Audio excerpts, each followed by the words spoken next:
भी जो ये रूह की खुराक होती है, ये परमात्मा, चाहे हम कोई भी नाम दें, जो भी जिस जगह पे आस्था रखते हैं, अपने इष्ट का जो भी नाम से हम संबोधित करते हैं, तो वहाँ जो एक स्पिरिचुअल हमारी एक फूड फॉर द सोल, तो कैसे ये परमात्मा ही जो हमारी रूह भी है, ये परमात्मा जो ये अंश इसकी, ये आत्मा हर एक में, और कैसे फिर हर कोई में एक दूसरे में भेदभाव भी नहीं होता, क्योंकि सभी में ये परमात्मा है। फिर चाहे वो कहीं भी रहते हों, वो कैसा भी खाना खाते हों, वो कोई भी कल्चरल में अपने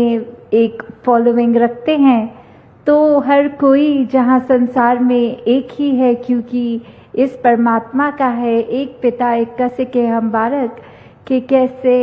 जब परमात्मा ही एक है तो बच्चे भी फिर अलग नहीं हो सकते, ये बच्चे भी फिर एक ही हैं। पर जैसे एक छोटा बच्चा बड़ा होता है और कैसे अपने इस संसार की अच्छी चीज़ें भी पकड़ता है, बुरी चीज़ें भी, और फिर ये जो फ़र्क ये मन करने लग जाता है, तो कैसे संतों का तो युगों युगों से यही काम रहा है कि भेदभाव मन से ख़त्म करते हुए ये हर किसी को रियलाइजेशन होए कि ये परमात्मा जो जानने योग्य है, इसकी जानकारी लेकर अपने आप की असली पहचान हो जाए। और जब अपनी असली पहचान हो जाती है तो मन में फिर ये भी भाव की भक्ति का जीवन कैसे जीना है और एक दूसरे के प्रति प्यार कैसे करना है। जब इस परमात्मा से प्यार हो जाता है तो वो कण कण में है, और फिर ये कण कण से भी प्यार हो जाता है। हमें फिर एक जब भी हम परमात्मा के लिए मन से ये सुमिरन रूप करते हैं कि हमारे मन की तार परमात्मा से जुड़े, ये एहसास इस निराकार का कि हमारे अंग संग है, हम जब परमात्मा में अपने आप को जीना शुरू कर देते हैं तो कैसे फिर हर पल एक हमारा शुक्राना भाव कि जो परिस्थितियां हैं इस दातार ने ही दी हैं और हमारे लिए बहुत ही अच्छी हैं। तो फिर एक शारीरिक कष्ट हो या आर्थिक कोई ये तंगी या कुछ भी इस तरह का, वो भी एक कबूल होता है, क्योंकि तू कबूल तेरा किया सब कबूल, ये पूरन है। तो कैसे हमने जहाँ अपने आप का सिर्फ सुधार करना है, हम चाहकर भी किसी दूसरे को बदल नहीं सकते और वो बदलना भी नहीं है, क्योंकि हर एक की जो यूनिकनेस है, हर एक को जैसे हर फूल अपने आप में, कोई गुलाब का फूल लाल रंग का, कोई डेज़ी का फूल वाइट और येलो रंग का, कोई कमल उसका आकार अलग, हर फूल अपने आप में अपनी खुशबू अपना आकार अलग लेते हैं, तो भी आपस में एक बगीचे में एक गुलदस्ते में भी एक साथ बहुत ही आराम से रह लेते हैं। तो इंसान का इंटेलेक्ट तो बहुत ही उससे ज़्यादा है, फिर हमने ज़बरदस्ती ही क्यों मनों में दीवारें खड़ी कर दी हैं, एक नफ़रत करने के कारण क्यों खुद में बना लिए हैं। तो जब हम अपने मन में सिर्फ़ और सिर्फ प्यार बसाएंगे, और वो संभव भी तभी है जब इस निराकार इस दातार से प्यार हो जाता है, तो हमारे मन में भी सारे बुरे भाव दूर हो जाते हैं और प्यार ही एक इसका रंग, एक भक्ति का रंग चढ़ता है। और फिर यही प्यार को हम हर एक के दिल तक पहुंचाते हैं। एक कोशिश हमेशा यही रहती है कि किसी को चोट ना पहुंचाए। हमने जहाँ हर समय एक खुद पे फोकस करना है, ना कि कोई दूसरा क्या कर रहा है। अक्सर ये भी देखा गया है दुनिया में कि कैसे एक हम ब्लेम तो किसी भी चीज़ पे डाल देते हैं कि कुछ अच्छा नहीं है। तो अगर उदाहरण एक माचिस की तीली भी है तो उसका अपने आप में तो कोई अच्छाई बुराई नहीं है, वो एक हम पर डिपेंड करता है। उस माचिस की तीली से हम क्या कर रहे हैं, क्या उस माचिस की तीली से दिया जला रहे हैं ताकि जहाँ अंधेरा है वहाँ भी रोशनी पहुँचे और किसी को ठोकर ना लगे, या फिर उसी माचिस से हम किसी का घर जला रहे हैं।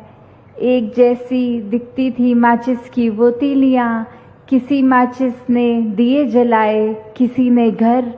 तो कैसे वो हम एक चीज़ को ना दोष दें, पर ये हमारी इंटेंशन होती है। ये जो चेतनता ये दातार ने हमें बख्शी है, उस चेतनता का हम क्या कर रहे हैं, क्योंकि आग का तो क्या है, पल दो पल में लग जाती है, ज़माना लग जाता है उस आग को बुझाने के लिए। तो कैसे एक हम छोटी सी भी अगर किसी के मन में किसी दूसरे व्यक्ति के लिए नफ़रत की एक छोटी सी चिंगारी भी इकट्ठी कर दे, अगर लगा दें, तो कब वो चिंगारी आग का रूप ले लेती है और फिर आग का काम तो फैलना ही होता है। तो पहले ये हम खुद पे नज़र डालें कि अगर कोई व्यक्ति किसी से नफ़रत कर रहा है तो क्या ये नफ़रत की शुरुआत हमसे तो नहीं हुई, क्या हमारी नियत में तो खोट नहीं थी कि हमने किसी को आपस में लड़ाई करवाने के लिए कोई ऐसी बात किसी के दिमाग में दिल में डाल दी। तो जहाँ हमें तो हमेशा इस दातार ने एक डिवाइन बना कर रखा है कि we are not human beings who are spiritual by nature, but we are spiritual beings who are living this human life. कि कैसे हम एक दैवीय गुण हमने आने, ये तो एक इंसान है तो आएंगे ही, पर हम वाक्य में ही वो दैव्यता हमारे अंदर है जो एक मनुष्य शरीर के अंदर है। तो एक इंसान जहाँ हमें बनना है वो हमारी बेसिक क्राइटेरिया, ये जब मानवीय गुण हमारे अंदर होंगे तो ही हम इंसान होंगे। नहीं तो वही बात आती है कि आदमी के हैं अनेक रूप, एक फरिश्ता भी है, एक हैवान भी है। तो कैसे हमने क्या बनना है वो हमारी चॉइस है, और वो एक चॉइस भी हमें बचपन से ही पता होती है। जब बचपन में भी जाते हैं तो बच्चों को वो मॉरल साइंस की क्लास में सब तभी से भी पता लग जाता है कि क्या कर्म करने अच्छे हैं, क्या बुरे हैं। फिर भी ये इंसान की चतुर चालाकियाँ, ये अपना मतलब निकालने के लिए अक्सर जानते हुए भी कि क्या चीज़ किसी को दुख पहुंचा सकती है, तो जब वो काम इंसान जानबूझ के करता है तो वो एक उस समय तो कहीं से भी ये मानव नहीं है, ये इंसान नहीं है, क्योंकि इंसान का तो काम ही एक संसार के लिए वरदान बनना है, एक हर एक को समदृष्टि की निगाह से देखते हुए मन में करुणा भाग। ये संत का तो दिल फिर बिल्कुल इतना मुलायम, संत हृदय नवनीत समान, ये मक्खन की भांति कि अगर कोई भी कष्ट में है, किसी की भी आंखें भरी हुई हैं, तो उसका कष्ट एक फील ही सिर्फ नहीं, वो ऐसे फील लगना कि ये कष्ट सामने वाले को नहीं, हमें हो रहा है। तो कैसे हम जहाँ अपने आप को ही सुधारते चले जाएं, अपने अंदर जहाँ हर कोई गुण जो एक मनुष्य में होता है उसको अपने जीवन में इस तरह उतारे कि फिर अगर कभी जो अक्सर बार बार उदाहरण सामने देखने को आता है कि अगर दूध की जो थैली होती है उसमें हम कहीं से भी वो एक पंक्चर करेंगे और फिर जब वो थैली को पिचकाते हैं तो उसमें से दूध ही निकलता है, और वो कोई निर्धारित जगह नहीं, कहीं से भी अगर हम सुराख करके देख लें तो दूध ही निकलना है। तो कैसे हम अगर खुद भी उस तरह ही सोचे कि अगर हमारे मन के अंदर प्यार है तो फिर कोई भी इंसान हमें कुछ आके कहेगा तो हमारे मुंह से गलत शब्द, ये गालियाँ उसके लिए नहीं निकलेंगी। एक हम स्वयं ही सोच लेंगे कि शायद आज कुछ तकलीफ से गुजर रहा है वो इंसान, इसलिए इतना बुरा भला कह गया। तो फिर ये मन में सिर्फ संतों के तो एक जहाँ सबसे पहले इस परमात्मा के लिए प्यार होता है, ये प्रेमा भक्ति से युक्त, और फिर ये जानकारी उससे पहले कि ये परमात्मा क्या है, क्योंकि जब तक परमात्मा को देखेंगे नहीं, महसूस नहीं करेंगे, तब तक इस परमात्मा से सही मायने में प्यार नहीं हो सकता। और एक बार जब ये प्यार होता है तो ही ये प्रेमा भक्ति की भी शुरुआत, ये हर किसी तरह फिर परमात्मा को अपना ये जो सब कुछ अर्पण करना होता है वो सहज ही हो जाता है। मन भी हमारे फिर स्थिर हो जाते हैं। ये बहुत ही जहाँ ना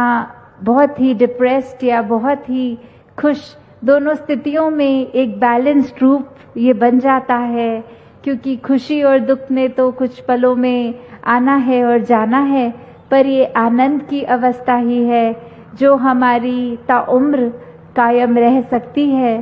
तो हमने जहाँ पूरी कोशिश करनी है कि हर किसी को एक स्पिरिचुअल एस्पेक्ट में ग्रोथ का सपोर्ट दें, एक हर एक का हम सहयोग सिर्फ संसारिक रूप में नहीं, कोई मदद के रूप में नहीं, मन से जब सेवा भाव सच्चा आएगा तो ही ये दिल फिर हर किसी को एक ही चश्मे से देखेगा, सभी एक रंग के नजर आएंगे। मनों में हर एक के लिए हमारा एक झुकाव, वो नम्रता, एक हम्बलनेस आएगी। फिर ये एकत्व पूरे संसार का होना भी संभव है जब हम इस परमात्मा के साथ पहले खुद एक हो जाएं। तो दातार सभी पे कृपा करे कि हम जहाँ एक अच्छे इंसान भी बने, इस अपने एक छोटे से घर परिवार में भी सब जिम्मेवारियाँ पूरी करते हुए वहीं एक स्पिरिचुअल एस्पेक्ट को भी पीछे ना छोड़ें, क्योंकि जब इस संसार में आए हैं तो मनुष्य का चोला ये मिला ही इसलिए है क्योंकि सिर्फ मनुष्य के ही तन में हम ये परमात्मा का एहसास कर सकते हैं, और एहसास इसको जानने के बाद ही होता है। तो दातार हर किसी पे कृपा करे कि अपने विश्वास को जहाँ पूरा करते हुए और पक्का करते हुए ये मन से सिर्फ और सिर्फ सेवा भाव हो, चाहे वो सेवा हम किसी भी कैपेसिटी में अपने किसी रूप में भी कर सकें। और जो दिल है हमारा वो हमेशा सत्संग में आकर एक संतों की वाणी को सुनकर अपने मन में भरकर एक कर्म रूप में दर्शाते चले जाए, और जो ये सेवा सिमरन सत्संग तीनों का ही एक अच्छा हमारा जो एक प्रैक्टिस सिर्फ उस तरह ना होए कि जैसे कोई स्कूल जाता है बच्चा तो एक टाइम टेबल बन जाता है कि पहले ये करना है फिर ये करना है। ये अगर रूटीन हम ऐसी बना रहे हैं पर उसमें भाव नहीं है तो फिर भी वो कार्य करने की तरह ही सिर्फ सुमिरन करना हो जाएगा, संतों के साथ घुल मिल के बातें करना, ये सत्संग करना हो जाएगा। तो असली मायने में तो सेवा भी तभी एक परवान होती है जब दिल से समर्पित भाव से एक अहंकार में ना रहते हुए ये निम्रता से की जाए। ये सत्संग भी इसलिए कि सबकी ही बातों को ग्रहण करके उस पर चला जाए, और फिर ये सिमरन भी तभी कि सिर्फ शब्द ना बन के रह जाएं। ये एक